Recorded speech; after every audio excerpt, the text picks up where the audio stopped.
Berdiri Presiden Republik Indonesia tiba di tempat acara. Pak Jokowi, Jokowi, Pak Kapolri.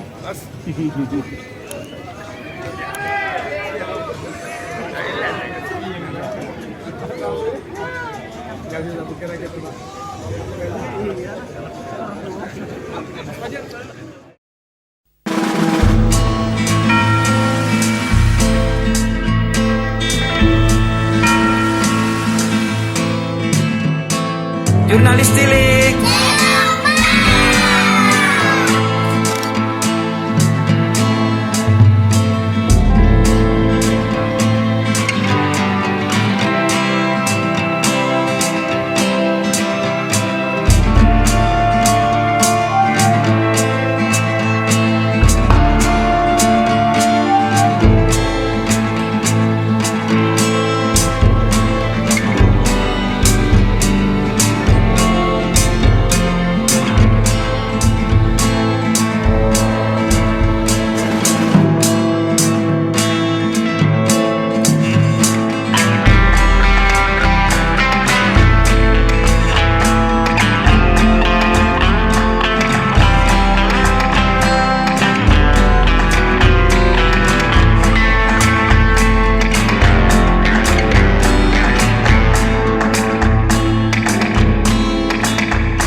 Berdiri Presiden Republik Indonesia tiba di tempat acara.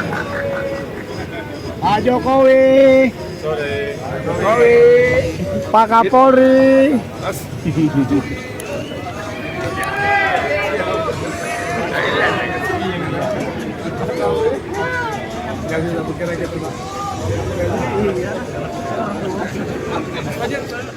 Dipersilakan duduk kembali. Yang terhormat Presiden Republik Indonesia Bapak Joko Widodo, Ketua MPR Republik Indonesia, Duta Besar Negara Malaysia, para Menteri Kabinet Indonesia Maju, Panglima TNI dan Kapolri, anggota Komisi 1 DPR RI, penjabat Gubernur DKI Jakarta Bapak Heru Budi Hartono, dan para gubernur yang hadir, serta para bupati dan wali kota. Ketua Dewan Pers Ibu Nini Rahayu, Ketua Umum PWI Pusat yang sekaligus penanggung jawab HPN 2024, Bapak Henry Cehabano, serta hadirin tamu undangan yang berbahagia. Bismillahirrahmanirrahim. Assalamualaikum warahmatullahi wabarakatuh.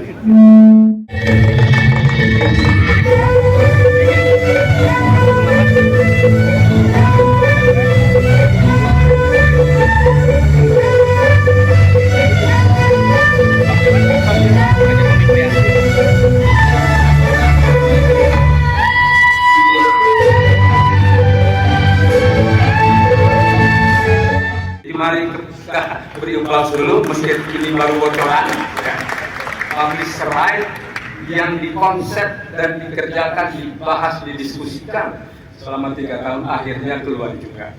Kita bangga, meskipun tentu saja pemerintah ingin agar Perpres ini nanti bisa membantu daya hidup dari pers Indonesia, sekaligus membuat mitigasi-mitigasi, membuat pers Indonesia dapat kembali eksis sebagai pilar demokrasi yang keempat.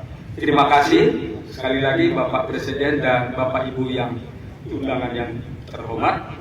Mudah-mudahan apa yang kami harapkan dapat terlaksana. Dirgahayu pers Indonesia. Wassalamualaikum warahmatullahi wabarakatuh. Dan dapat dipertanggungjawabkan. Peningkatan aduan produk pers sebesar 30% selama 5 tahun terakhir dapat dimaknai adanya ketidakpuasan publik pada karya jurnalisme, sekaligus mencerminkan kesadaran dan kepedulian publik terhadap pers. Laporan Reuters tahun 2023 juga menyebutkan adanya penurunan kepercayaan kepada pers secara global. Hanya 40% responden yang menjawab bahwa mereka percaya penuh pada pers. Hal ini sama juga yang dirasakan oleh wartawan sendiri, yang tercermin dari survei yang dilakukan oleh Jason kepada jurnalis dunia pada tahun 2022, bahwa wartawan sangat kesulitan menjaga kredibilitasnya sebagai sumber berita terpercaya atau melawan tuduhan berita palsu. Situasi ini tentu menantang pers untuk hadir sebagai penjernih informasi. Kedua, tantangan yang juga sangat besar adalah turbulensi disebabkan karena disrupsi kehadiran artificial intelligence yang menuntut wartawan dan perusahaan media untuk meningkatkan profesionalismenya. Pada tahun 2023, setidaknya ada lebih dari 800 orang pekerja pers yang terkena layoff atau pemutusan hubungan kerja, dan bisa lebih jika dihitung dengan perusahaan lokal media. 2, 3.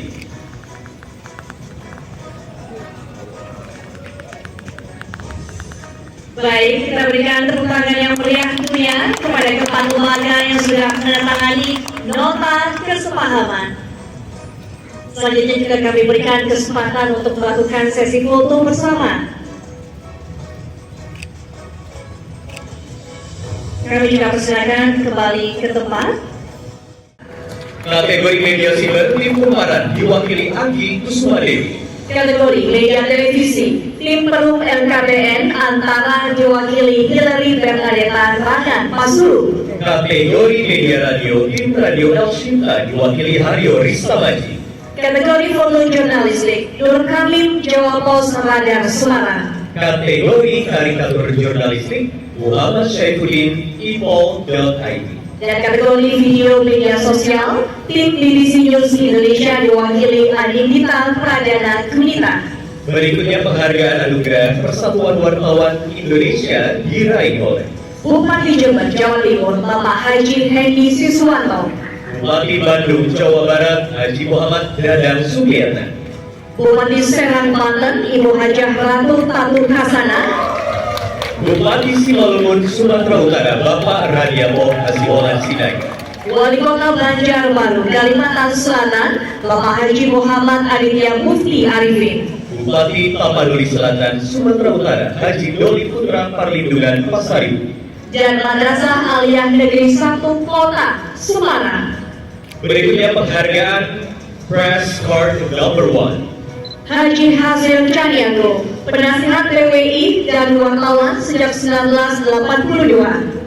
Muhammad Syahrir, komisioner KPID Sulut dan wartawan sejak 1990. Luna Agusti, pengurus SMSI dan menjadi wartawan sejak 1990. Sri Mulyani menjadi wartawan sejak 1979 di Suara Merdeka. Norman Caniago menjadi wartawan sejak 1962, pendiri Siwo PWI Jaya tahun 1966. Dan Bapak Ibu hadirin sekalian, berikutnya penghargaan Pena Emas kepada Gubernur Sulawesi Utara, Bapak Oli Dondo Kambe.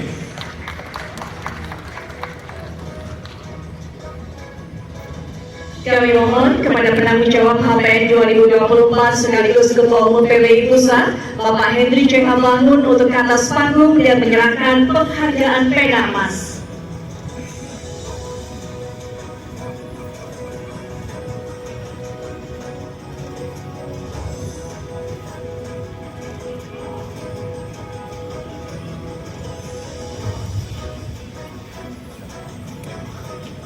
Baik, berikutnya adalah penghargaan medali emas kemerdekaan pers Menteri Luar Negeri Republik Indonesia Ibu Retno Marsudi yang diwakilkan kepada Wakil Menteri Luar Negeri Bapak Pahala Marsudi.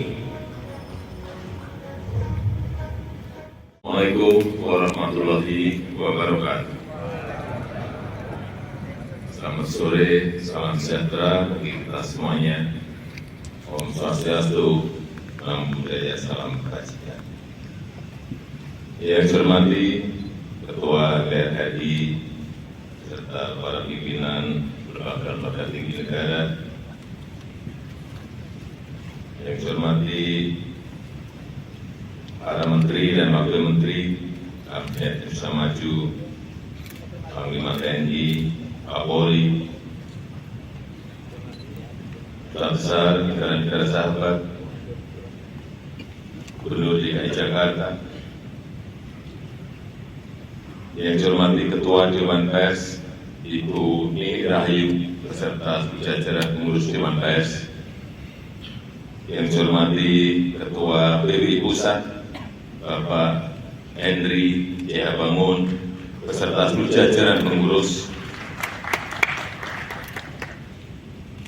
seluruh tokoh pers yang hadir, rekan-rekan wartawan, Bapak Ibu hadirin undangan yang berbahagia.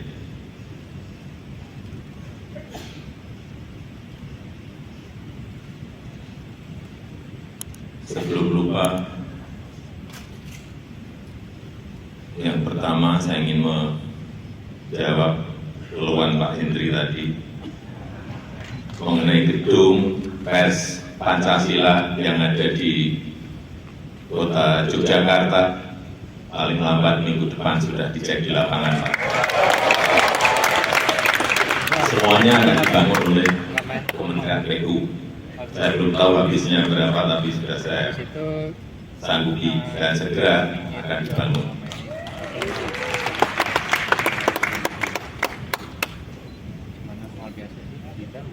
Pertama-tama, atas nama rakyat, atas nama pemerintah, saya menyampaikan selamat Hari Pers Nasional 2024, dan saya juga mengucapkan terima kasih pada seluruh insan pers yang secara konsisten menemani masyarakat dalam kehidupan berdemokrasi.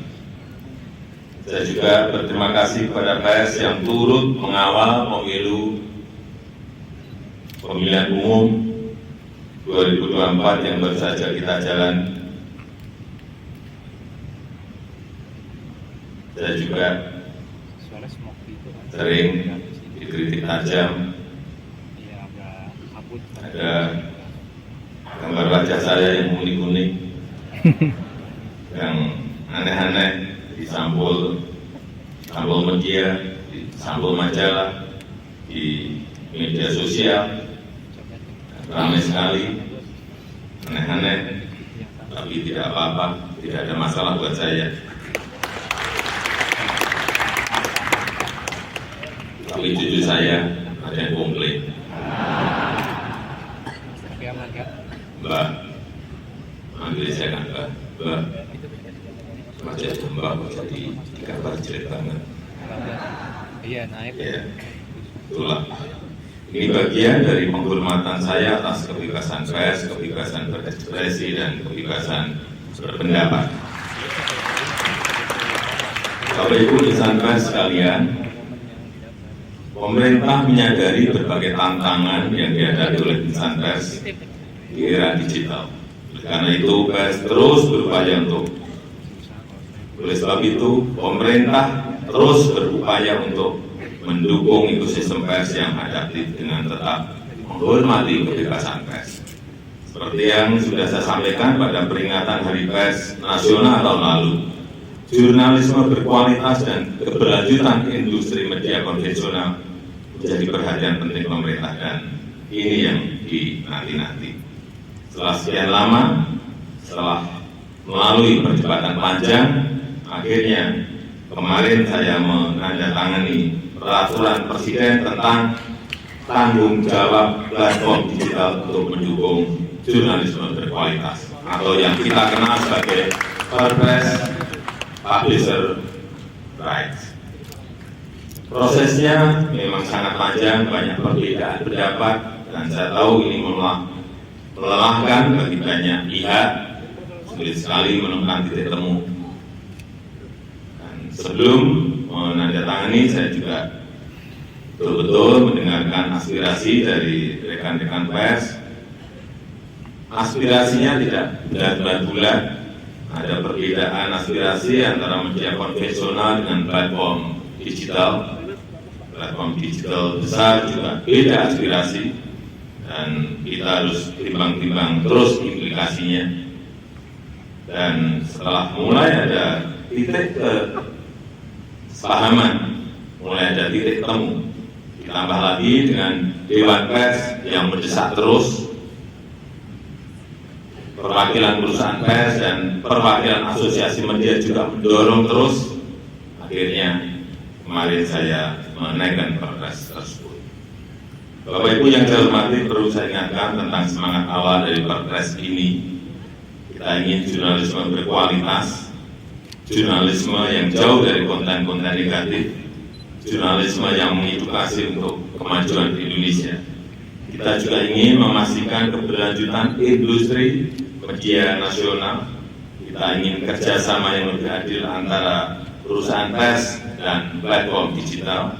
Kita ingin memberikan kerangka umum yang jelas bagi kerjasama perusahaan pers dan platform digital. Perpres ini sama sekali tidak dimaksudkan untuk mengurangi kebebasan pers. Kita tegaskan bahwa publisher rights lahir dari keinginan dan inisiatif insan pers. Pemerintah tidak sedang mengatur konten pers. Pemerintah mengatur hubungan bisnis antara perusahaan pers dan platform digital dengan semangat untuk meningkatkan jurnalisme yang berkualitas. Kemudian perlu saya ingatkan juga tentang implementasi Perpres ini. Kita masih harus mengantisipasi risiko-risiko yang mungkin terjadi, terutama selama masa transisi implementasi Perpres ini. Baik itu perihal respon dari platform digital dan respon dari masyarakat pengguna layanan. Terhadap perusahaan pers yang saya tahu sedang menghadapi masa-masa sulit di era platform digital ini, pemerintah juga tidak tinggal diam, pemerintah akan terus mencari solusi dan juga kebijakan afirmatif untuk perusahaan pers di dalam negeri. Saya juga meminta Menkominfo agar memprioritaskan belanja iklan pemerintah untuk perusahaan pers. Kali lagi saya sampaikan, minimal untuk bantalan jangka pendek. Memang ini tidak menyelesaikan masalah. Bapak Ibu insan pers yang saya banggakan, terakhir saya ingin menitip dua pesan. Pertama, pers harus tetap menjadi salah satu pilar penjaga demokrasi. Pers harus menjadi rumah bersama untuk menjadikan informasi. Beritakanlah fakta-fakta apa adanya, tapi bukan mengada-ada, bukan asumsi-asumsi, bukan seolah-olah ada. Yang kedua, saya sangat berharap perusahaan pers dapat memikirkan langkah-langkah konkret dan strategis, terus melakukan inovasi agar adaptif dalam merespon perubahan zaman, mampu berdiri tegak secara mandiri di tengah gempuran persaingan global. Saya rasa itu yang ingin saya sampaikan dalam kesempatan yang ini. Terima kasih. Wassalamualaikum warahmatullahi wabarakatuh. Dimohon berkenan mendampingi pengumpulan hadroh untuk naik ke atas panggung Ketua MPR RI, Seska Menkominfo, Pejabat Gubernur DKI Jakarta, Ketua Dewan Pers dan Ketua Umum PWI.